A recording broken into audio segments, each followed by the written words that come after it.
متفکر آزاد، عنتر میدان. جناب متفکر آزاد، خامنه‌ای متهم اصلی است، نه شما. آیا شما وکیل خامنه‌ای هستید؟ آیا شما لوطی خامنه‌ای هستید؟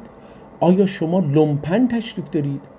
چرا خودتان را قربانی متهم اصلی می‌کنید؟ منافع شخصی شما از قربانی کردن خودتان در پای خامنه‌ای چیست؟ چرا شخص خامنه‌ای جواب نمی‌دهد؟ چرا نمی‌خواهید خامنه‌ای پاسخگوی رفتار و گفتار عوامل مستقیم خود باشد؟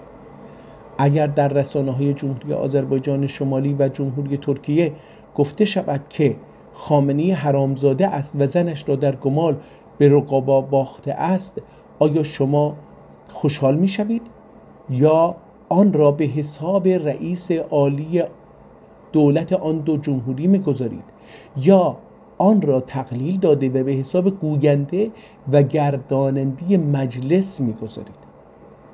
در ایران بالاترین فرد مؤثر در سیاست و تصمیم گیری های سیاسی به خصوص در روابط بین الملل کیست؟ آیا بدون اذن خامنه‌ای ممکن است که به ریاست جمهوری دو کشور همسایه بی‌ادبی آن هم در این سطح رخ بدهد؟